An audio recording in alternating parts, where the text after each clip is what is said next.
Bonjour l'élite, nous sommes en septembre 2022 et j'ai le plaisir de vous retrouver pour le dernier épisode de la trilogie sur le Risitas mythique de Westbrook. J'ai traversé la France pour ça, hein.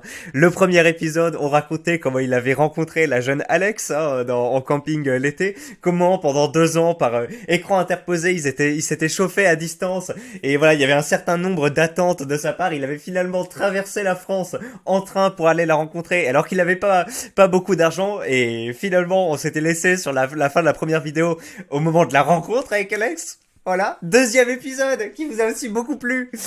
C'était évidemment la rencontre avec Alex, la rencontre avec sa famille et toute sa vie pendant les quelques jours où il était en Savoie pour la rencontrer, avec notamment la grosse vache qui l'hébergeait. Hein, voilà, c'était des moments forts.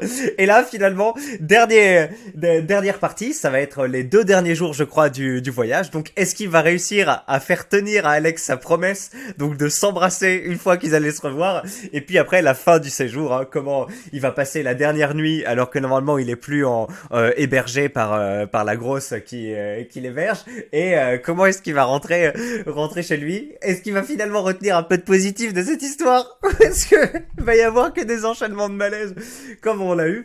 Pour rappel, un dernier chapitre, il était à Megève, hein, vous savez, une ville avec des riches en Savoie. Il avait passé voilà une soirée sympa avec des potes masculins là-bas, et là maintenant il revient, et c'est ce qu'on disait, hein, comeback to reality, le retour à la réalité. Qu'est-ce qui va se passer avec la fameuse Alex? Allez, je parle pas plus que ça pour vous introduire la chose. Je vous envoie le générique. On se retrouve dans 30 secondes. Encore une fois, bien sûr, merci aux choufins de participer à la création de cette vidéo. Et allez, comment ça va se terminer? C'est la grande question. Merci d'avoir suivi la vidéo en tout cas. N'hésitez pas à mettre un pouce bleu, un pouce en l'air sur la vidéo comme d'habitude pour la référencer. Et je suis un peu triste, hein, de lire ces derniers chapitres, mais c'est comme ça, une histoire doit se conclure. Allez, on se retrouve dans 20 secondes.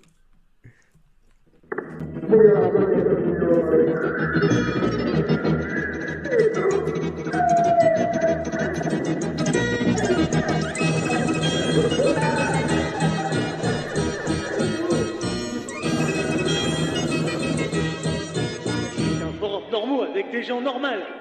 Hop là. Bien sûr, le lien, si vous voulez revoir le Risitas, hein, le relire, voilà, soit mes vidéos, soit ça, sera dans la description de la vidéo. Voilà, vous pourrez le lire ou le partager ou que sais-je, mais si possible, partagez mes vidéos. Hein. J'apporte une certaine valeur ajoutée, n'est-ce pas, ce que vous avez dit. Allez, chapitre 9, Alex et Célestin. Mon pote m'avait donc déposé dans la ville d'Alex. Il devait être 13 h, un truc comme ça. J'étais crevé de chez crevé.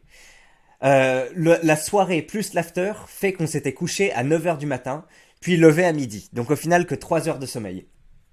Avec la fatigue et la cuite de la veille, j'avais les yeux tout rouges. Je ne ressemblais à rien, mais tant pis, je décide d'aller me faire un McDo. J'avais rendez-vous avec Alex à 16 h devant son lycée pour aller boire un verre.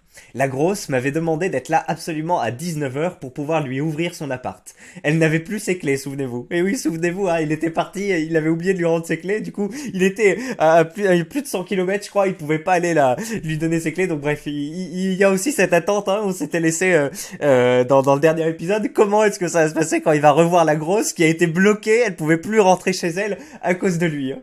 J'appréhendais ce moment. J'attends au McDo jusqu'à 15 h 30, je charge mon iPhone à bloc, puis je me rends au lycée d'Alex. La voilà qu'elle sort. Salut. Salut, ça va? Oui, et toi? Viens, je connais un bar super sympa. Je te suis. Ça se passe bien tes cours? Ouais, à part les maths qui me saoulent un peu. Ah ouais, c'est chiant les maths, lol. On marche 5 minutes en discutant de trucs bateaux, puis on arrive au bar. Le malaise n'était toujours pas redescendu, hein, je vous rassure. On rentre dans le bar, j'allais commander une bière, mais elle commande un coca. Je commande donc un coca aussi pour ne pas passer pour un alcoolique avec mes yeux défoncés. Là, j'étais en panique pour 3 raisons. La première, il fallait tenir la discussion en évitant les blancs pour ne pas amplifier le malaise. La deuxième, il fallait trouver le bon moment pour que je lui parle de la promesse de nous embrasser. Et la troisième, il fallait faire en sorte que c'est elle qui paye car j'avais plus de thunes. On continue donc à parler de trucs bateaux, de nos études, de nos sports, etc. Je précise qu'il était genre 16 h 10 à ce moment-là, et que sa mère venait la récupérer à 16 h 30 car elle devait réviser. Ah oui, je précise aussi que c'était sûrement la dernière fois que je la voyais, le lendemain mon train partait à 7 h 30 du matin. Donc il lui reste plus que 20 minutes. Il lui reste plus que 20 minutes, là vous imaginez chaque minute qui se passe avant la fin. tout ce qu'il a entrepris, tout le voyage, tout ce qu'il a payé, tout le malaise qu'il a traversé, et là, tout doit se conclure en 20 minutes. Donc, imaginez un peu son niveau, hop, hop, hop. Sauf que j'avais à gérer le game, et donc oui, il dit, c'était sûrement la dernière fois que je la voyais, sauf si j'arrivais à gérer le game et dormir chez elle ce soir. Il est optimiste, hein. Mais bon, on va pas être trop optimiste, hein. On continue donc de discuter de tout et de rien. J'osais pas aborder le sujet de notre promesse. Elle me disait, en tout cas, ça fait super plaisir que tu sois venu jusqu'ici, même si on n'a pas vraiment eu le temps de se voir beaucoup. On a discuté pendant une quinzaine de minutes, le temps était long. On s'apprête à partir, et vint donc le moment de payer. On se lève. Je dis rien. Alex ne dit rien non plus. Je vérifie mon iPhone pour faire genre que je suis occupé. Donc sortez sous, Alex, s'il te plaît. Gros blanc, gros malaise. Là, elle se décide finalement de parler et elle sort. Tu payes l'addition ou je paye? Bordel, je ne pouvais pas quand même répondre. Vas-y, paye. Je tente un coup de bluff et je lui sors. Allez, je vais payer. En espérant qu'elle me réponde. Non, allez, laisse, je vais payer. T'as quand même fait le déplacement jusqu'ici pour qu'on puisse se voir. Il n'en a rien été. Elle a été sans vergogne. Elle m'a répondu. Ah, merci, c'est gentil. Bordel, j'étais en sueur. Je lui dis. Ah merde, j'ai oublié mon portefeuille chez la fille qui m'héberge. Quoi, il y a une fille qui t'héberge? Bordel! La veille, au repas de famille, quand sa mère m'a demandé où je logeais, j'avais répondu à l'hôtel. Ce fail monumental. Je savais plus où me mettre. Je me rattrape donc comme je peux. Ouais, les 2 premières nuits. Mais ce soir, je dors chez l'habitant en couchsurfing, hé hé. Ah, ok. Je voulais pas... Ah, non, j'ai cliqué sur le truc. Je voulais pas qu'elle pense que je faisais ça pour baiser la fille chez qui je dormais. Mais fallait pas non plus lui répondre. Ah, mais t'inquiète, elle est moche et grosse. Bordel, j'étais gêné, elle était gênée. Le malaise se propageait de tous les côtés. Finalement, elle me dit. Ok, bah t'inquiète, je vais payer du coup. Merci, je te revaudrai ça. On sort du bar, on marche jusqu'à son lycée où sa mère devait la récupérer. C'était le moment ou jamais de lui parler de notre promesse. Il fallait que je le tente avant que sa mère arrive, sinon elle ne m'aurait jamais embrassé devant sa mère. Je me suis dit, je vais faire genre de partir plus tôt, et au moment de se dire au revoir, je lui rappelle notre promesse. Bon, bah c'est là qu'on se quitte, hé. Eh oui, merci encore d'être venu, ça fait trop plaisir. Je me rapproche d'elle pour lui faire la bise, en direction de sa bouche, et non en direction de sa joue, si vous voyez ce que je veux dire. J'étais à 2 centimètres d'elle, je lui sors. Et notre promesse, tu l'as pas oublié? Attends, avec des yeux de biche. Donc avec des yeux de biche, j'ai essayé de vous le faire. Et notre promesse? Non, j'arrive pas. Et notre promesse, tu l'as pas oublié? Non, j'ai pas oublié, mais je peux pas faire ça, désolé. Mais on se l'était promis. Oui, je sais. Mais ici, on me connaît, je voudrais pas qu'on me voie avec toi. Ah bon? Bordel! Cette PLS, ce chaos, non mais c'est quoi ce qu'elle lui dit là? Je voudrais pas qu'on me voie avec toi! Je pense qu'elle s'était mal exprimée. Et que ce qu'elle voulait dire, c'était qu'elle voulait pas que les gens de sa ville la voient en train d'embrasser un mec. Car ça voudrait dire qu'elle était en couple, alors même qu'elle était en kiff sur un autre mec. Mais la façon dont elle me l'a dit sur le coup, je l'ai interprété genre, il faut pas que les gens la voient avec moi, car je suis un déchet et c'est la honte pour elle. Ce qui n'était pas entièrement faux non plus. Du coup, j'ai bien compris qu'elle ne voulait pas, et que c'était pas la peine d'insister. Je lui ai fait la bise, et je me cache. Et je me casse. Puis, je me cache derrière un buisson pour l'observer. Sa mère est arrivée quelques minutes plus tard, puis elle est partie. C'était la dernière fois que je la voyais. 1000 kilomètres de trajet, 160 €, une amende, un bon gros rhume en rentrant, pour une bise. Et les 2 ans avant, où vous étiez parlé chaque semaine, parfois quasiment chaque jour, etc. Il était 17h, j'avais rendez-vous avec la grosse à 19h pour lui rendre ses clés. Je décide de retourner au McDo en attendant. Putain, j'en aurais bouffé des McDo durant le séjour. Il y a un problème majeur qui se présentait à moi, j'avais nulle part où dormir ce soir, mais vraiment nulle part. C'était pas prévu que je dorme chez la grosse la dernière nuit, et avec ce qui s'était passé, je me demandais pas vraiment de lui demander de me dépanner. J'étais dans la merde. Suite. Alors, je vous demande, est-ce que vous voulez la suite? Bien sûr, on va lire parce qu'il reste encore 4 chapitres, et vous vous dites, attends quoi 4 chapitres alors que l'arc avec Alex est terminé? Et je vous dis oui, inutile d'espérer plus, l'arc avec Alex est terminé. Il nous en dira plus à la fin dans la conclusion, est-ce qu'ils sont reparlés depuis, etc. Mais voilà, là c'est la dernière fois où il la voyait du trajet. Et donc oui, tout ça pour ça, ça se finit vraiment en eau de boudin, c'est déplorable. Ben alors vous vous dites pourquoi il reste 4 chapitres? Eh ben écoutez, les 4 chapitres qui restent sont peut-être les meilleurs du Risitas. C'est comment il va passer la nuit avec aucun moyen de s'en sortir avec pas de logement, etc. Et je vous jure que c'est vraiment incroyable. Donc, c'est le moment le plus drôle qui reste à arriver. Et au final, ça me fait penser à certains films ou à certains épisodes des Simpsons où au début, t'as une intrigue et puis finalement, l'intrigue s'arrête au bout de 5 minutes et c'est l'autre intrigue derrière qui se déclenche qui est encore plus intéressante ou parfois plus rigolote. Et ben là, c'est un peu comme ça. Donc, ben voilà. Écoutez, je vois que dans les commentaires qu'il y en avait un certain nombre d'entre vous qui espéraient qu'avec Alex, ça se termine bien. Malheureusement, ça s'est terminé comme ça. Et oui, il s'est mis dans cette situation pour que dalle, juste pour une bise. Voilà, encore un Ray tombé en combat, comme on dirait.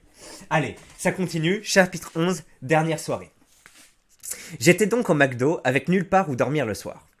À 19h, j'avais rendez-vous à l'appartement de la grosse pour lui ouvrir et lui rendre ses clés.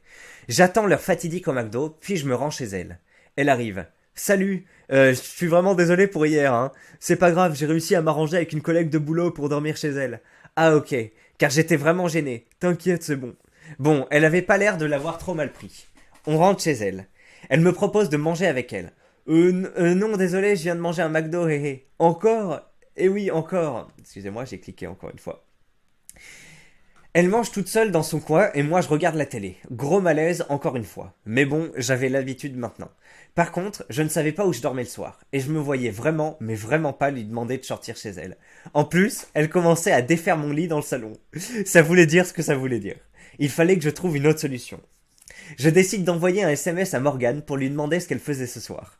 Pendant ce temps-là, la grosse avait fini de manger et elle me propose de regarder un film avec elle. Ça te dit qu'on se regarde un film? J'en ai plein sur mon disque dur. Bordel. Il faut savoir que normalement, quand on dort chez l'habitant par couchsurfing, on fait plein d'activités avec l'habitant. Il nous fait visiter la ville, etc. Sauf que moi, j'avais pas envie, je voulais juste loger gratos. J'étais pris au piège. J'étais fait comme un rat. Je suis quand même quelqu'un de poli et je voulais pas la vexer, donc j'accepte. Elle décide de mettre un Disney. Vous auriez vu la situation, putain, un Disney. Moi et la grosse côte à côte, dans un clic-clac, en train de mater un Disney sur un PC portable de 13 pouces. Entre-temps, Morgane m'avait répondu. Elle me disait que ce soir, elle sortait avec une pote à elle. Vous sortez où demandai-je. Elle me répond qu'elles allaient en boîte. Si je m'incrustais avec elle, je passerais ma soirée en boîte et j'aurais pas besoin de trouver quelque part où dormir. J'avais de la chance. Je gérais donc la soirée avec Morgane par SMS pendant qu'on regardait le film. Autant vous dire que je regardais presque pas le film et que je manquais clairement de respect à la grosse. Mais bon, j'avais pas envie de dormir dehors ce soir. Souvenez-vous, je n'avais dormi que 3 heures la veille. J'étais crevé de chez crevé. Je m'endors devant le film. Bordel la honte. En plus, quand je suis ultra fatigué, je ronfle.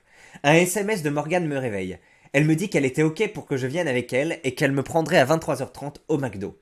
Je pensais que la grosse n'avait pas vu que je m'étais endormi, mais si, car elle avait pris soin de m'expliquer les passages que j'avais ratés du Disney. À présent, je pouvais aller attendre Morgane au McDo, c'était moins malaisant que chez la grosse, mais par respect, j'attends la fin du film. Et putain, c'était long. Je suis même allé voir sur mon iPhone un résumé écrit de l'histoire pour voir où on en était. J'osais pas bouger le curseur de l'ordi pour voir la barre de progression, c'était trop grillé. Le film se finit, je la remercie et je me casse. Le malaise de la grosse était enfin terminé. Et oui, le sous-arc de la grosse se conclut maintenant. Il reste encore une petite péripétie avec elle, mais c'est ça, on est sur la fin. Je marche 30 minutes dans le froid en t-shirt, puis j'arrive au McDo. Je commande un McFlurry et vais sur Facebook sur mon iPhone en attendant. Je vois la grosse en suggestion d'ennemis, sûrement qu'elle j'étais allé check son profil plusieurs fois auparavant. Je décide de la demander en ami. 1 minute plus tard, j'actualise pour voir si elle acceptait. Elle m'a refusé et bloqué sur Facebook. Excusez-moi, j'ai tapé sur le truc, ça a dû vous faire un bruit, mais bon, c'est incroyable. Tant pis, je m'en branlais, mais j'étais un peu vexé quand même. Mais oui, bloqué par la 1 sur 10. Oh là là. Le temps passait lentement et je pensais à un truc. J'avais pas de thune pour rentrer en boîte ce soir. C'était ma seule issue. Il fallait que je trouve de l'argent. Je vais sur la page Facebook de la boîte et regarde le prix de l'entrée, 10 € avant 2h du matin. Mon compte bancaire me permettait d'avoir un solde négatif, mais une fois dans le négatif, il refusait les paiements. Et j'étais pas sûr de ça, mais je voulais pas prendre le risque de me prendre un paiement refusé dans ma gueule à l'entrée de la boîte. Il me fallait un billet de 10 € et je pouvais pas non plus retirer de l'argent avec un solde négatif. Ah, c'est pour ça qu'en fait, il y a plein de fois où on a dit, ouais, c'est pas, vous avez dit en commentaire, c'est pas parce qu'il a un solde négatif sur sa carte bancaire, pourquoi est-ce qu'il paye pas des trucs, pourquoi est-ce qu'il achète pas un t-shirt, etc. Mais en fait, il peut pas être dans le négatif, une fois qu'il est dans le négatif, il peut ni retirer de l'argent, ni faire des paiements, donc c'est pour ça qu'il est baisé. Après, ça fait plusieurs fois qu'il va au McDo, qu'il mange au McDo, on sait pas trop avec quel argent, peut-être qu'il avait un peu quelques billets de côté, mais là, en tout cas, c'est la fin de la fin, il a plus rien. Je décide donc de contacter mon coloc Kevin. Je lui explique brièvement la situation et je lui demande de me faire en urgence un virement de 50 € pour repasser mon compte dans le positif et pouvoir retirer 20 €. On était dans la même banque, donc le virement était immédiat. Je vérifie mes comptes, je vois que j'avais 25 €, un truc du genre. Je quitte le McDo et je vais retirer deux billets de 10 à la borne la plus proche. Ça a marché, j'avais maintenant 20 € dans ma poche. Je retourne au McDo et là un autre problème se pose, j'avais pas d'alcool. Moi, il me faut absolument de l'alcool pour aller en boîte. C'était trop tard pour aller acheter une bouteille, les magasins étaient fermés. Je me dis que je taxerai de l'alcool à Morgane pendant le before et je lui filerai un billet de 10 € en échange. 23h10 arrive Morgane, 23h10 arrive. Morgane me récupère en voiture et on part. On arrive sur le parking et que vois-je, la boîte de nuit. Je lui demande, attends, mais vous faites l'avant sur le parking? Ah non, non, on fait pas d'avant, on boit pas nous. Mais qu'est-ce qu'on fout là alors? Bah on voit en boîte. À 23h45? Bah oui, ça ouvre à 23h30. Bordel, j'allais devoir passer la soirée en boîte de 23h45 à 6h du matin et sans alcool. Jamais je suis allé en soirée sans boire et encore moins en boîte de nuit sans boire de l'alcool. Déjà que quand je bois, mais que je suis pas à 100% bourré, j'arrive à ressentir des malaises en boîte, mais alors sans alcool du tout, comment ça va se passer? Alors l'avant, hein, si vous n'êtes pas trop familier avec ça, c'est en gros tu fais une petite soirée dans un appartement en général avant d'aller en boîte, et voilà, tu bois pas mal d'alcool, comme ça t'es déjà plus ou moins bourré. Bon, faut aussi pas que tu titubes ou autre, parce que sinon le videur il peut te refuser, mais voilà, tu te mets bien pour que tu sois plus festif, plus entreprenant avec les femmes, que tu rigoles plus facilement, etc. Et que tu ressentes pas le malaise comme ça. Ça me rappelle la chanson de comment il s'appelle merde, la meuf là, Angèle avec son frère, là, sortie en 2018, tout, il faudrait tout oublier. À un moment il dit nanana, j'arrive à ressentir le malaise des gens qui dansent. Un truc comme ça, bref. Et effectivement, peut-être que il y a des gens qui arrivent à cacher le fait qu'ils sont à l'aise, enfin, ils font croire qu'ils sont à l'aise et tout en boîte de nuit, mais déjà parce qu'ils ont un certain niveau d'alcool en eux. Mais peut-être que même eux, au final, ils sont un peu comme nous en mode, mais qu'est-ce que je fous là? C'est quand même bizarre, je suis pas à l'aise avec le fait de danser, etc. Est-ce que je vais réussir à séduire des meufs ou autre? Bon, après ça, à un certain niveau, t'arrives à l'outrepasser. En fait, tu t'en fous, tu dis, bon, bah, tant pis, si je me fais refuser, c'est comme ça. De toute façon, il y a qu'une chance sur 10 que ça passe, etc. Mais bref, en tout cas, on a cette petite introduction. Comment ça va se passer en boîte sans alcool? Imaginez-vous, hein, passer plusieurs heures en boîte sans alcool. Ben là, c'est tout l'objet des prochains chapitres. Et c'est... Moi, c'est ce qui m'avait le plus marqué, en fait, dans ce Risitas. Quand j'y repense, donc allez, on y va. Chapitre 12, la nuit infernale. C'est le nom des deux chapitres. Parce qu'en fait, c'est un chapitre divisé en deux parties. La nuit infernale, partie 1. Bon, nous étions donc sur le parking de la boîte de nuit et on s'apprêtait à rentrer à l'intérieur. J'étais déjà mal à l'aise. J'ai besoin d'aller en boîte, bordel. Pardon. Moi, j'ai besoin d'alcool pour aller en boîte, bordel. Je suis un habitué des boîtes de nuit. J'y suis allé des centaines de fois, mais tout le temps bourré. Des centaines de fois, ça fait beaucoup quand même. J'étais aussi un habitué de la danse. Je connaissais des dizaines de chorégraphies de chansons différentes et j'étais capable d'improviser une danse correcte sur n'importe quelle musique. Mais cela dit, il me fallait absolument de l'alcool pour danser devant tout le monde, sinon c'était le malaise assuré. On descend de la voiture, on arrive devant l'entrée, il y avait personne à part deux videurs. En même temps, à 23h45, j'avais un peu les boules de me faire recaler car je connaissais pas la boîte et j'étais en t-shirt. Et en plus, il faisait froid. Mais bon, j'avais deux meufs avec moi et j'ai une gueule et un style potable, donc j'étais assez serein. On arrive devant eux, les filles passent tranquilles, moi, ils me demandent de me mettre sur le côté. Y a un souci? Vous avez les yeux rouges, monsieur. On va vous faire attendre un peu. Vous avez l'air d'avoir consommé un peu trop d'alcool. Mais j'ai pas bu du tout. Évitez de nous prendre pour des cons, monsieur. J'avais déjà vu en arrivant qu'ils avaient l'air de gros beaufs pas commodes. En même temps, je me serais cassé car j'aime pas la prétention qu'ont les videurs. Mais là, en temps normal, je me serais cassé car j'aime pas la prétention qu'ont les videurs. Mais là, c'était soit je rentrais dans la boîte, soit je finissais SDF. Donc je lui réponds, oui pardon monsieur, en baissant les yeux telle une victime. Non, je rigole, j'ai pas dit ça quand même. Je lui ai gentiment expliqué que j'avais les yeux rouges car j'avais presque pas dormi la nuit dernière et que j'étais crevé. Il a bien vu à ma façon de parler que j'étais pas bourré du tout, il a fini par me laisser rentrer. Je rentre et je paye mon entrée. J'avais le droit à une consommation avec. Je vais pouvoir me mettre une ligne avec ça. J'arrive dans la boîte, c'était presque à vide, je trouve pas Morgane et sa pote. J'étais tout seul et je savais pas où me mettre. En plus, la boîte était vide, donc je pouvais pas me fondre dans la masse. Bordel, mais où elles sont passées? Je fais de la tour de la boîte tout seul, le malaise était présent. Je me pose sur une banquette tout seul. Quand finalement je les vois arriver, elles étaient parties aux toilettes. Je les rejoins, puis on se repose sur une banquette. Les gens commençaient à arriver progressivement, plusieurs groupes qui prenaient des bouteilles et s'installaient sur les banquettes. Je connaissais la règle en boîte, si t'es sur une banquette sans bouteille, la priorité passe à ceux qui ont une bouteille. Et il y avait presque plus de banquettes de livres, et puis à un moment, il n'y en avait plus aucune. On se lève donc pour laisser la place, et Morgane et sa pote vont sur la piste de danse. Bordel, je pouvais pas aller danser sans alcool. Je décide de me séparer d'elle et d'aller au bar tout seul prendre ma conso. Bonjour, qu'est-ce que je peux avoir avec ça, hé? Une conso alcool ou 2 shooters? Allez, 2 shooters fraises, s'il vous plaît. Je bois mes 2 shooters, puis je me dis que c'était pas stratégique. Avec une conso genre vodka Red Bull, j'aurais pu la boire bien lentement, ça aurait fait passer le temps. Mais là, j'avais plus rien à faire au bar, j'étais tout seul, je savais pas où aller. La machine à malaise était enclenchée. Chaque seconde se ressentait à présent comme des heures. Je décide d'aller faire le tour de la boîte à pied, puis 2 tours, puis 3 tours, en tournant la tête à droite, puis à gauche furtivement, pour faire genre que je cherchais des potes. En faisant des tours comme ça, je passais devant les banquettes plusieurs fois, et les gens avaient commencé à remarquer. Je décide d'aller au bar, d'utiliser mes derniers 10 € pour me prendre une vodka Red Bull. Je l'ai bu doucement, très doucement, pour faire passer un maximum de temps. J'ai peut-être bien mis 30 minutes à boire mon verre. Une fois mon verre fini, la barwoman qui la récupère d'un coup sec. Genre, aïe, t'as enfin fini ton verre, maintenant commande-toi un autre ou casse-toi. Je pars, je recommence à faire des tours dans la boîte. Je me fais à nouveau griller par les gens qui m'avaient déjà vu faire plein de tours. Je décide d'aller aux toilettes. Donc là, il a épuisé son crédit, malaise dans la boîte. C'est-à-dire, première fois, il boit son alcool trop vite. Il commence à marcher, etc. Mais il se fait un peu repérer par des gens. Et ça me rappelle d'ailleurs une anecdote. Une fois, j'étais allé voir ma grand-mère à l'hôpital pendant le Covid. Et je sais plus, on avait le droit d'être qu'une personne en fait dans la salle. Et donc, j'étais allé avec ma mère et il y avait que ma mère qui était avec elle.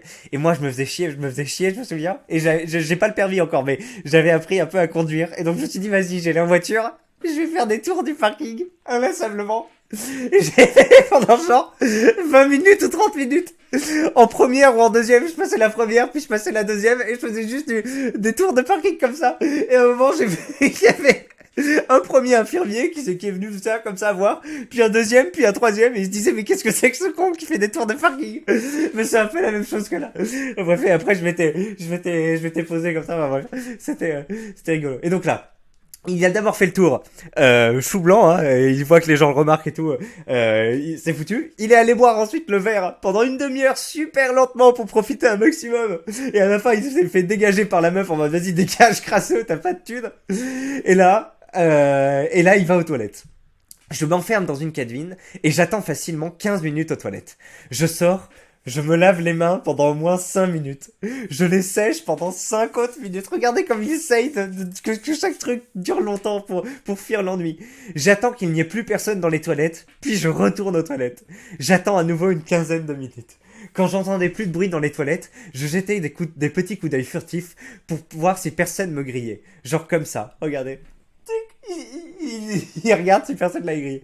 Alors normalement, il y a toujours en général des Pakistanais qui nettoient les toilettes, hein, dans les boîtes. Après ça c'est à Paris, hein, j'ai pu voir le même profil 2-3 fois et du coup ouais ils voient s'il y a des mecs qui prennent de la drogue ou qu'il y a des mecs qui se battent ou autre. Après ils appellent les videurs, mais là apparemment il y en avait pas. Donc voilà, sinon le mec il serait fait griller, le Pakistanais aurait été voir le grilleur, il fait attention, le videur, attention le gars il est depuis les toilettes depuis 15 minutes, on sait pas ce qu'il fait, le mec s'il faut se serait fait dégager par les videurs, ça aurait été drôle. Bref.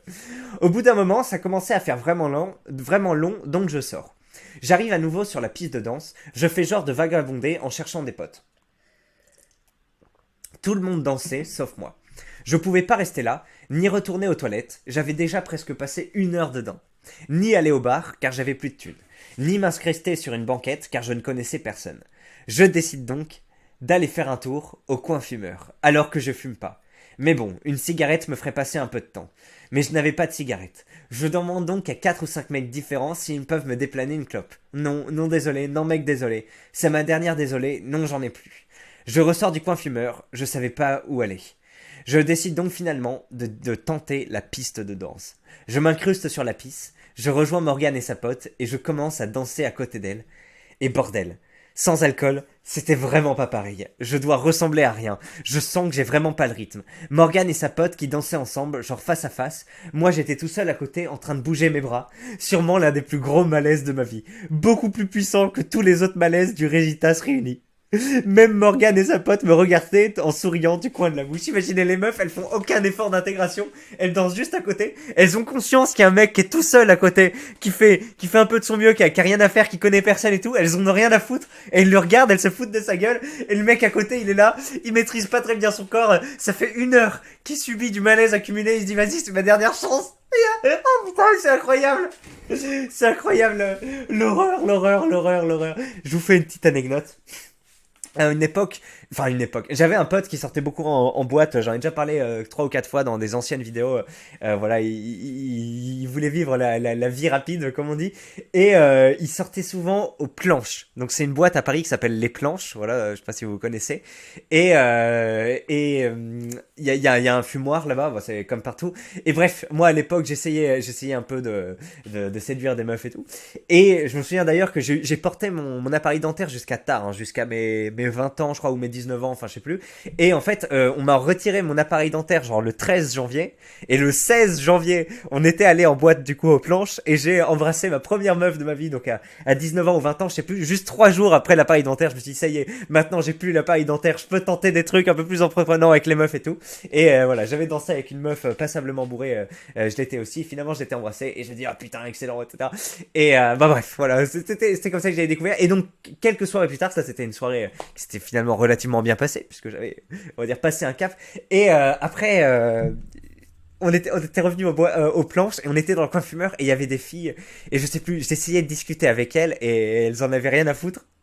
Et à un moment, je sais plus, je leur pose une question, mais genre, je sais pas, genre, un truc sympa, mais ça se voyait que je voulais les draguer, tu vois. Et au lieu de me répondre, la meuf, elle a regardé sa copine, et elle a rigolé, elles ont rigolé. Et je me souviens, il y a mon pote qui était à côté, il m'a regardé en mode plein de compassion, genre, oh, putain, les grosses bâtardes, tu vois. Et moi, je me souviens, j'avais un visage de marbre, je fume pas, hein, j'avais fumé, et je me souviens, du coup, je m'étais détourné, comme dans un manga, comme dans un film, j'avais une larme qui avait coulé. C'est pas que j'étais amoureux ou autre, c'était vraiment en mode, qu'est-ce que je fous là, putain, il y a la fumée des vapeurs qui danse, j'aime pas danser. Ok, il y a quelques semaines, j'ai réussi à embrasser une meuf, mais il y a rien eu. En plus, j'arrivais à pas dépenser de l'argent, parce que comme le mec connaissait le videur, etc., puis même après, on buvait pas, donc au moins je dépensais pas d'argent. Mais bref, il y avait des trucs, je perdais du temps de sommeil, c'était inutile. J'essayais de séduire une meuf, elle se foutait de ma gueule alors que j'étais en face, et je me souviens, genre j'étais comme ça, je m'étais tourné, j'avais une larme qui avait coulé sur ma joue. Ah putain, c'était idiot. Mais là, ça me rappelle un peu ça, genre les deux meufs qui dansent, lui qui essaie de s'aguster, elles en ont rien à battre, et du coup il est là en mode putain, et en plus elles se foutent de sa gueule. Oh bordel. Elle se foutait clairement de ma gueule. Le malaise était trop fort, je pouvais pas rester là. Ok, il est quelle heure à peu près? Là on sait pas trop. Il a dit il a passé à peu près 1 heure aux toilettes. Il a bu son truc pendant une demi-heure et tout, donc ils sont arrivés vers minuit, grosso modo. Donc à dire là, il est à peu près 1h30, 2 heures du mat, tu vois. Et il lui reste encore quelques heures à tuer, puisque la boîte va fermer à 6 heures, hein. Il reste encore quelques heures à tuer, et encore après, son train, il part à 7h30. Heureusement qu'il l'a pris le matin, parce que sinon, il aurait encore attendu plus longtemps. Donc bref, il lui reste encore 6 heures à tuer. Comment il va faire? Eh ben écoutez, c'est le dernier chapitre. Et ça va être ça. Chapitre 12, la nuit infernale, partie 2. Je songe à sortir de la boîte et de passer le restant de la nuit dehors. Mais bordel, il faisait froid, vous n'imaginez pas à quel point. J'étais en t-shirt, il devait faire genre 0 degré, et il y avait un maximum de vent. Je voulais éviter le malaise, mais je voulais aussi éviter de mourir. Dehors, tout seul en t-shirt, dans le froid et dans le vent, avec des beaufs bourrés de tous les côtés qui risquaient de me chercher la merde, c'était hors de question. En plus, la boîte n'était pas en ville, mais isolée dans un coin paumé, j'aurais pu aller nulle part. Je décide de retourner aux toilettes, puis de me réenfermer à nouveau. Oui, effectivement, moi quand je dis ça, je me suis dit, ah ouais, bah moi, enfin voilà, même s'il fait froid, je sors dehors, je commence à sautiller pour réchauffer mon rythme, je me frictionne les bras ou la poitrine, et voilà, je commence à marcher vite pour réchauffer. Voilà, moi même là en ce moment, je suis pas mal en train de marcher dehors. Finalement, j'applique les 10 000 pas du Raptor contre mon gré. Hein. Je marche dehors alors qu'il fait froid, mes mains sont gelées. Bon ben voilà, je me mets les mains sous les. En plus après, je vais faire des tractions au truc, donc la barre est à demi gelée, donc j'ai les mains super froides, percluses. Donc je fais les tractions, je mets mes mains sous mes aisselles. ou sur mon cul pour les réchauffer, je marche et après je refais ça, etc. Donc bref, voilà, il y a des petites stratégies, mais c'est vrai que là, je sors pendant une heure et demie. Là, le mec, quelques heures à tuer et en plus, voilà, il peut pas marcher parce que c'est des routes. Tu sais jamais s'il y a des mecs bourrés qui te fauchent. Il y a peut-être pas d'éclairage, donc il peut pas faire ce genre de stratégie et c'est dommage. Après, t'en fous, moi sur le parking, je ferais ça sur le parking. Je me ferais des burpees, je me ferais des pompes. Là, la dernière fois, j'étais dans une soirée, je sais plus si je vous l'ai dit. Non, je crois que je l'avais pas dit. J'étais dans une soirée un peu étudiante parce que il y a Kiba qui est venu chez moi pendant le week-end. Après, donc il m'a dit bah tiens, enfin du coup vu qu'il venait à Paris, bah il allait voir ses potes un peu. Puis il m'a dit tiens tu peux passer, on est dans une soirée avec mes potes. Et donc moi ça faisait genre 5 ou 6 ans que j'avais pas fait de soirée comme ça où t'as des mecs dans un 20 mètres carrés qui fument, etc. Ça j'aimais pas ça à l'époque, j'aime pas ça maintenant et ça m'a fait bizarre de le faire. Et bah, au bout de 20-30 minutes, je me faisais chier, donc j'ai commencé à faire des pompes. Voilà, enfin c'était qu'une salle, mais du coup de là où il fumait, moi je suis allé à quelques mètres et je commençais à faire des pompes. Et voilà, j'ai fait 5-6 séries et c'était pas mal. Et voilà, j'ai passé le temps. Et bref, donc je vous invite à faire ça, hein, vous en battez les couilles. Qu'est-ce que ça vous perd, vous construisez un peu de muscle, vous passez du temps. Et puis s'il fait froid, voilà, comme je vous ai dit, hein, moi ma chambre elle est pas chauffée, elle est à 12-13 degrés. Ben voilà, quand j'ai froid, je fais des pompes, je fais des trucs comme ça. Après ton corps est chaud. Enfin bref, c'est pas le sujet, excuse-moi, vous êtes dans le résitas. Donc bref, il pouvait pas faire ces astuces là pour perdre du poids. Donc voilà. Je voulais éviter le malaise, mais je voulais éviter de mourir. Dehors, tout seul en t-shirt, dans le froid et dans le vent, avec des bofs bourrés de tous les côtés qui risquaient de me chercher la merde, c'était hors de question. Tac, tac, tac, tac. Et là, donc, il hésite à retourner dans les toilettes et de se réenfermer de nouveau. Et là, je réfléchis pendant plusieurs minutes. J'ai eu une idée. Demander les clés de la voiture à Morgane pour passer la nuit dedans, en prétextant que je suis méga fatigué car j'ai pas dormi la nuit dernière. J'allais me les cailler sévère, mais au moins j'aurais pas de vent, pas d'emmerde et pas de malaise. Je sors des toilettes, je vais voir Morgane sur la piste de danse et je lui demande si elle peut me filer ses clés de voiture. Elle était super réticente. Bah ouais, elle a beau connaître le mec quand même.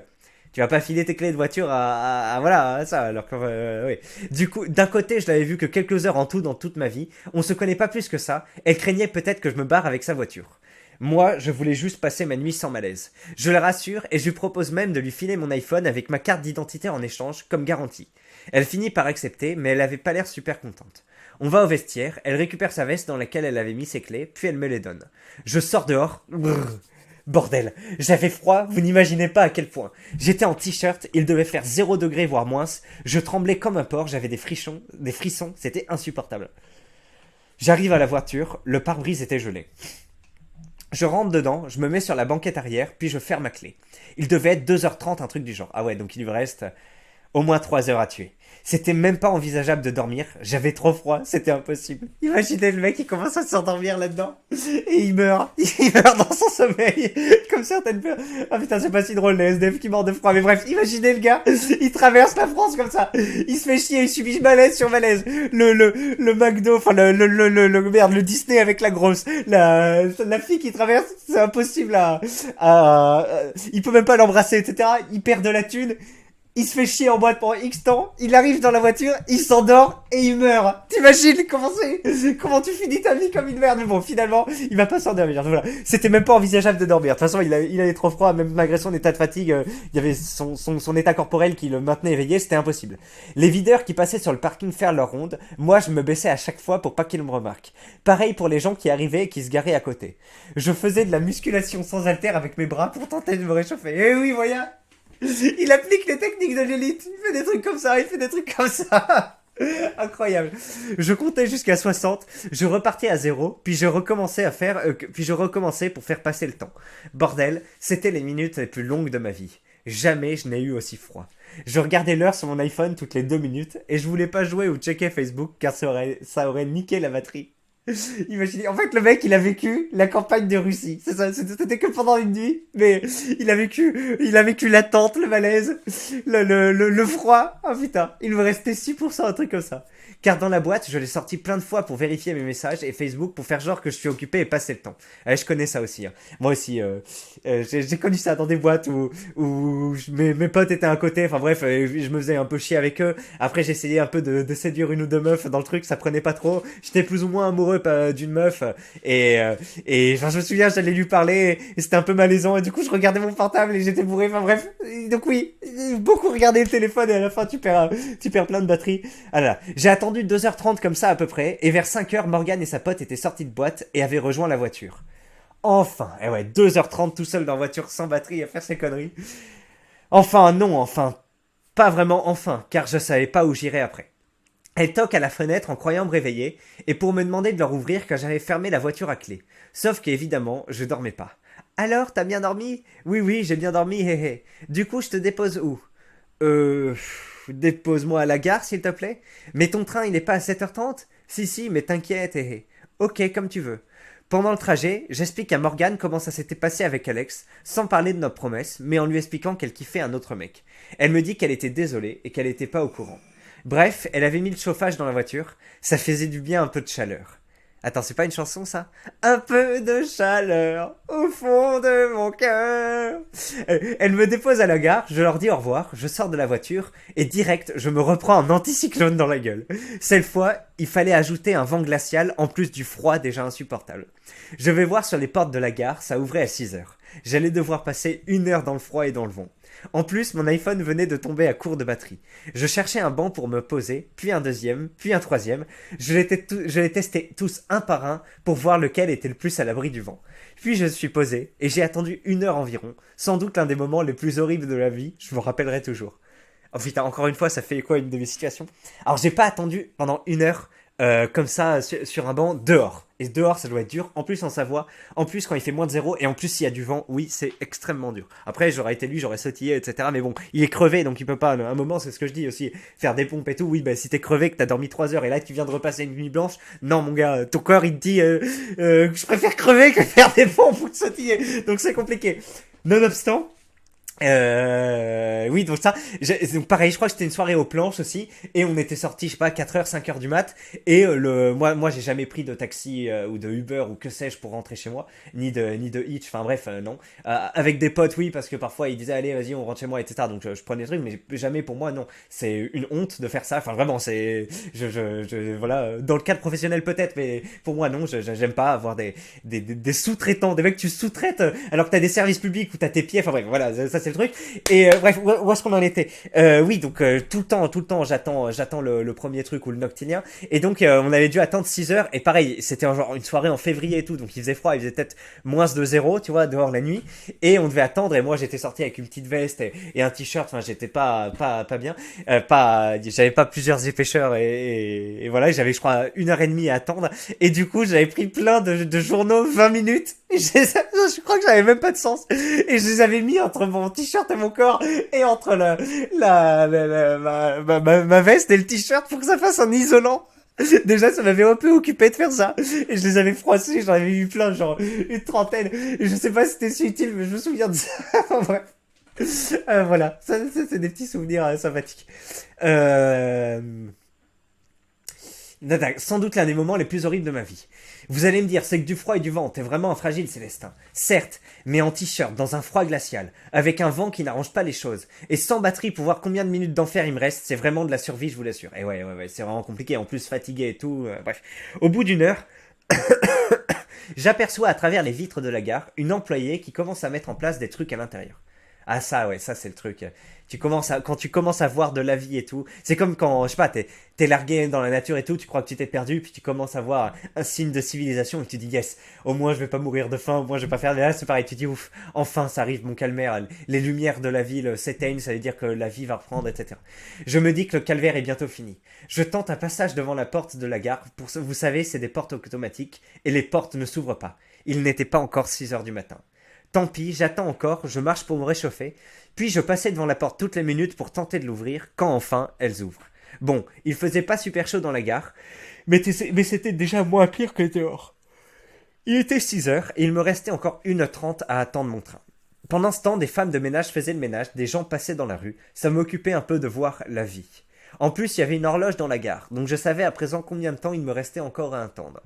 7h30 arrive, mon train aussi, je monte dedans, fin du séjour, fin de la galère, fin des malaises, fin du froid glacial. Enfin. Bon, par contre, j'avais un échange de train à faire à Lyon et j'étais crevé de chez crevé. J'allais probablement m'endormir dans le train et j'avais plus de batterie pour mettre un réveil. Je compte sur ma bonne étoile pour me faire réveiller avec la voix du chauffeur une fois arrivé à la gare de Lyon. Ah, c'est un pari un peu risqué, hein. Imaginez qu'il loupe la correspondance parce qu'il est trop crevé. Mais bon, finalement, je me suis bien endormi et la voix du chauffeur m'a bien réveillé. Ouf. Je change de train à Lyon, puis je me rendors dans le deuxième train. Quand, au bout de quelques heures, je me fais réveiller par un tapotement sur l'épaule. Bonjour monsieur, je peux voir votre billet s'il vous plaît? Pardon, oui, pardon. Bien, je peux voir votre carte jaune? Et allez, c'est reparti pour une amende. Je l'ai oublié, mais je me suis déjà pris une amende en venant parce que je l'avais pas. Ah bah je suis désolé, mais je vais devoir vous en mettre une deuxième. Vas-y, j'ai plus de sous de toute façon. Enfin si, mon compte venait de dépasser dans le positif grâce au virement de mon coloc. J'avais genre 7 euros sur mon compte. Ce qui voulait dire qu'il pouvait me foutre une amende de 200 euros s'il voulait, car mon compte acceptait d'avoir un solde négatif. Mais une fois qu'il est dans le négatif, par contre, il est baisé. Hein. Il peut plus rien faire. Je joue pas au con et je paye à nouveau une amende comme à l'aller. Puis je me rendors et quelques heures plus tard, j'arrive à la gare de Rennes. Je sors, j'étais enfin arrivé chez moi. Et ça, je peux vous dire, vous avez déjà peut-être connu des trucs comme ça, où vous allez quelque part, voilà, le voyage se passe bien, ou se passe peut-être moins bien que ce que vous espérez, et finalement vous êtes content de rentrer chez vous, retrouver un peu votre sécurité et tout. Hein. C'est la chanson d'Orelsan, au fond, je crois que la Terre est ronde, pour une seule bonne raison, après avoir fait le tour du monde. On rentre à la maison, je sais plus quoi, enfin bref, on est content quand on rentre à la maison, bah ça c'est un peu vrai. Hein. C'est, voilà, là il a fait une expédition, et ben il est bien content de retrouver son foyer et tout, et c'est d'ailleurs très bien ressenti ce sentiment dans un sketch d'un film Les Infidèles. Vous connaissez Les Infidèles avec Jean Dujardin et Gilles Lelouch? C'est un film où il y a genre 5 ou 6 sketchs, je crois, dedans, où à chaque fois c'est des trucs autour de l'infidélité, tromper sa femme, tromper son mari, etc. Donc il y a des mecs, voilà, qui sont des infidèles compulsifs, d'autres qui veulent tenter, d'autres qui s'engueulent, voilà, avec Alexandra Lamy, etc. Le film est pas trop mal, mais c'est pas non plus incroyable. Et il y a un des sketchs où c'est peut-être l'un des plus drôles, où en fait c'est un séminaire où il y a Jean Dujardin qui est en séminaire en entreprise, il parle avec sa femme qui est pas mal en plus, et en plus il a une vie installée, voilà, je crois avec des enfants ou autre dans le gosse, il fait oui t'inquiète c'est le séminaire et tout, et lui il est là en mode un peu comme moi. Ben, moi je suis pas en mode infidélité, mais moi en mode je suis toujours avec ma femme là depuis 2 ans, et puis là elle est au Cambodge pendant un mois et demi, et moi je suis là à la maison, et je me dis chouette, un peu de liberté, tu sais, je peux aller courir le soir, faire des trucs, enfin voilà, je peux sortir plus souvent à la boxe, même une fois on est sorti avec les boxeurs aller se faire un truc dans un bar, un haut niveau de liberté, monsieur, un haut niveau de liberté, je dis, c'est appréciable et tout, et puis au bout de quelques semaines, quand même, je dis, c'est quand même bien quand il y a mon petit singe à la maison, et là je suis content, elle va rentrer dans 2 semaines, donc bref, c'est cool. Et bref, c'est un peu la même chose dans ce qui se passe dans le film, donc le mec a sa vie installée et tout, et il part dans son séminaire, et il a genre 3 jours, et il est en mode, vas-y, je vais profiter de ma liberté, je vais baiser, tu vois. Et du coup, il essaye de baiser, et finalement, il se fait rétamer, et sa confiance en lui en prend de plus en plus un coup. Il se fait recaler par des meufs, il essaye une stratégie avec une autre meuf, ça marche pas. Finalement, il va voir une grosse, un peu âgée, qui joue la mère dans les tuches, là. Il va la voir pour essayer de la baiser aussi, il dit, foutu pour foutu, je vais essayer avec elle. Et même elle se fout de sa gueule, enfin, elle se fout même pas de sa gueule, elle est en mode, non mais arrête, c'est bon, va te coucher et tout, ça a pas de sens là ce que t'es en train de faire. Et finalement il va se recoucher, et quand il rentre à la maison finalement, il rentre au bercail, et il est content de retrouver sa femme, et je sais plus si t'as une petite musique ou autre, mais t'as ce côté là en mode vas-y, tu rentres à ta maison, t'as réussi à acquérir quelque chose, et oui c'est pas parfait, oui tu veux parfois un peu percer autre part et tout, mais n'oublie pas la sécurité que t'apportes au quotidien, et que c'est quand même réconfortant, voilà, et que tout le monde n'est peut-être pas fait pour être un chasseur ou autre, bon, bref. Et donc ça me rappelle un peu ce sentiment de retour à la maison, finalement c'est bon, ici j'ai le chauffage, ici j'ai le truc, etc. Voilà. Donc bref, métaphore du chien et du loup aussi, de Jean de La Fontaine, bien sûr. Voilà, bref. J'étais enfin arrivé chez moi, il faisait bien meilleur qu'en Savoie. Je rentre à mon appart à pied, je branche mon iPhone, je retrouve mon coloc et je lui explique tout mon séjour. Il s'est bien foutu de ma gueule. Je vais sur Facebook pour envoyer un message à Alex et lui dire que j'étais bien arrivé chez moi. Elle m'avait supprimé de ses amis. Putain, il s'est fait palmarès en 3 jours, bloqué par la grosse, supprimé de ses amis par la meuf dont il était amoureux. Incroyable. Il ne manquait plus que ça. Même une fois le séjour terminé, je continuais à me prendre des chaos techniques dans la gueule. Et voilà, c'est ainsi que s'achève mon histoire et ma rencontre avec Alex. Il nous reste... Alors voilà, c'est la fin, mes bons clés. Alors après, il a fait un petit chapitre de conclusion qu'on va lire aussi. Mais sacré péripétie, non? Je vous avais dit que c'était un Risitas mythique. Et mais n'hésitez pas, si vous êtes encore là, dites-moi en commentaire. Hein, j'aime bien savoir. Mais je vois que vous êtes pas mal à suivre jusqu'à la fin, donc merci beaucoup. Et dites-moi si vous voulez que j'en refasse des Risitas un peu courts comme ça, qui peuvent être traités en 4, 5 vidéos, 3, 4, 5 vidéos. C'est pas mal, comme ça vous savez que ça se terminera. Et puis bref, et il y en a d'autres des mythiques qui sont assez courts. Après le problème c'est que la plupart des Risitas sont longs. Ils sont au moins 4 fois plus longs que cela, donc ça fait fait directement une dizaine d'épisodes, ce qui fait beaucoup, mais bref. En tout cas, c'était un bon voyage ensemble. Moi, ça m'a bien amusé de relire l'histoire et de vous la faire en voyage. Et vous, je vois que ça vous a plu aussi, et franchement, j'en suis très content, j'en suis très content.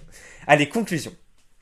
Bon, pour un premier Isitas, il a l'air d'avoir été assez bien accueilli dans l'ensemble, je pense que j'en referai d'autres du coup. Pour ce qui est d'Alex, on s'est reparlé brièvement il y a 2 ans environ pour prendre des nouvelles l'un de l'autre, et j'ai plus de nouvelles d'elle depuis. Maintenant, elle a 20 ans il me semble, et si elle s'est embellie avec les années, ça doit être une 9 sur 10. Donc ça c'était en 2017, maintenant la jeune Alex a 25 ans. Et oui. J'hésite à me pointer dans sa ville en essayant de la croiser par hasard. Ça pourrait faire une bonne suite de Risitas. Putain, la leçon qui s'est prise ne lui a pas suffi. Il est encore là-dessus. Pour ceux qui me disaient que j'étais fou de partir la voir sans prévenir comme ça, et que tout ceci aurait pu être évité, etc., certes, mais c'était moins excitant, et puis il n'y aurait pas eu de Risitas. Et puis à la base, j'étais assez sûr de mon coup. Oui, attends. Parce qu'on rigole, on se moque un peu de lui, on dit ah putain, etc. Attends, il y a quand même une maxime qui est vraie, c'est il vaut mieux vivre avec des remords qu'avec des regrets. Hein. C'est bien d'avoir son confort chez soi, etc. Mais quand tu tentes des trucs et que tu te foires, et ben après ça te fait des souvenirs, c'est tant pis. Tu peux avoir un peu de honte ou autre, mais vaut mieux échouer que rien tenter, etc. Et là, il a perdu de l'argent, il a perdu des trucs et tout, mais je suis désolé, c'est une histoire à raconter à ses enfants, à ses amis, sur le forum. Vous avez vu tout l'engouement que ça a créé. Il sait que c'est vrai, et voilà. Et après, ça fait une vidéo de moi qui reprend ça et tout. Donc c'est comment dire, ça continue de vivre, et c'est des choses dont il peut se rappeler. C'est pas comme s'il avait passé toute une année à jouer à League of Legends et à regarder des streamers et à se branler, et derrière il a rien fait de son année, il a aucun moment mémorable. Enfin c'est vous. Là voilà, il est sorti de son train, et oui, il a vécu quoi, il a pas survécu, c'est pas juste un tube digestif, et oui, bon, il a eu une déconvenue, il a voulu faire, ça aurait pu bien se passer. Voilà. Quand j'ai rencontré ma femme et tout, voilà, je me suis dit ouais, elle est super jolie, enfin bref, bon, comme d'autres personnes qui ont rencontré leur femme, et on peut se dire peut-être que je vais me faire rejeter, etc. Et oui, tu passeras par un petit sentiment de honte. Mais là il y avait une chance que ça passe aussi, que finalement avec la fille ça qu'ils s'entendent bien, qu'ils s'embrassent, qu'ils vivent en couple, et qui se lancent dans un truc incroyable. Donc ça voilà, on se moque, mais non, bien sûr que non, on n'est pas là pour vivre dans un safe space, dans un truc où on est protégé de la vie, etc. Bien sûr que non. Ça, t'es dans votre jeunesse, enfin surtout moi là. Là, ça m'énerve. Je suis dans mon putain de train-train quotidien avec mon travail qui me paralyse 9 heures par jour et tout. Je me crée pas de souvenirs, je lance des projets et tout, mais ça m'énerve. Et là, voilà, ça c'est la vie, ça c'est bien. Et on n'a qu'une jeunesse. Alors après, on peut toujours faire des trucs plus tard, mais putain, quand t'as des gosses et tout, c'est quand même moins, t'es quand même moins libre de tes mouvements. Donc bravo d'avoir vécu ce truc. Merci de nous l'avoir raconté, et c'est super. Enfin, il y a qu'il y ait des leçons ou pas à retenir de ça. En tout cas, on a passé un bon moment devant une belle histoire. Alors, donc voilà ce qu'il dit. Alors voilà, tout ceci aurait pu être évité, certes, mais c'était moins excitant, et puis il n'y aurait pas eu de Risitas. Et à la base, j'étais assez sûr de mon coup. Donc voilà, moi je suis d'accord avec ça, et puis en plus ça aurait pu... Il y avait une chance que ça se concrétise, Et 160 €, c'est que dalle, putain. Vous passez un mois à faire un intérimaire ou autre, vous avez de quoi vous payer 10 fois ça. Donc après, bon, avec les amendes, c'est quand même compliqué, mais bref, voilà. Avec du recul, j'en rigole beaucoup de ce séjour, mais j'avoue que sur le coup, c'était vraiment malaisant. Alex était une fille bien, même si le topic laisse penser le contraire car il est écrit de mon point de vue, et que donc c'est moi qui suis dans des situations embarrassantes. Les stickers ont aussi tendance à accentuer les émotions. Et comme je mettais beaucoup de stickers sueur, on peut croire que c'était moi qui étais gêné tout du long, mais c'était aussi le cas pour elle, enfin je pense. Maintenant, si vous avez des questions, je suis là. Et ben voilà. 47 minutes pour cette vidéo, je pense que, bon voilà, on va encore parler quelques secondes, mais que c'est bientôt la fin. Je vous laisse souffler un peu avec moi, excusez-moi. C'est la dernière fois qu'on fait une vidéo sur cette histoire. On en reparlera peut-être dans une vidéo par-ci par-là. J'y ferai référence, mais c'est une passe qui se tourne. Et c'est comme, voilà, comme je vous dis, hein, quand je termine un bon livre, là récemment, j'en ai lu encore un, notamment sur l'Amérindien, là, dont j'ai parlé sur la vidéo sur Wissam. Quand je le ferme, je suis triste. Comme quand je termine le film Old Boy, qui a été mon film préféré pendant longtemps, je suis triste, je me dis putain, le truc était trop bien et c'est terminé là, fait chier, il y aurait rien après et tout. Et bah là c'est pareil avec ce Risitas, je me dis c'est pas mal, on a vécu pas mal d'émotions, le mec a bien décrit ses trucs. Il a vécu une nuit infernale, il a vécu cette désillusion et tout, et maintenant c'est terminé, et on sait que cette histoire est terminée. Donc ça fait un petit coup, mais bon, c'est la vie, hein. Il y a des chapitres qui s'ouvrent et qui se ferment, c'est tout le temps comme ça. Et là, voilà, on se dit adieu. Donc n'hésitez pas à mettre un petit commentaire pour comment dire, faire une cérémonie d'adieu à ce truc, voilà. Merci pour ton Risitas Westbrook. Je lui enverrai le truc. Il lira vos commentaires, hein, même s'il a déjà beaucoup eu de commentaires sur son truc. Peut-être qu'il pourra voir ceux sur cette vidéo YouTube et que ça pourra encore, voilà, lui faire comprendre que qu'il avait raison de raconter cette histoire et de s'être lancé dans cette initiative parce que voilà, ça fait encore réagir des gens. Et voilà. Bon, bref, c'est le moment de vous dire adieu et de vous dire merci d'avoir soutenu cette histoire pendant les 2 premiers épisodes. Et je pense que vous allez aussi la soutenir d'ici. De soutenir la chaîne par tous vos messages sympathiques, etc. Et ben voilà, je lance sans doute une seconde vidéo aujourd'hui ou une autre demain. Mais je vais sans doute pas faire beaucoup de vidéos la semaine prochaine. Je vais être 3 jours à Aix-en-Provence et je dois énormément bosser. Donc je vais sans doute poster que 1 ou 2 vidéos dans la semaine. Voilà, je vous le dis. Donc. Mais on se retrouve la semaine prochaine en forme. Allez, mes bons élites, c'est la fin de ce Risitas, c'est la fin de cette trilogie. Bonne fin de week-end, bonne fin de dimanche, et à la prochaine. Salut, et je vous aime. Bye.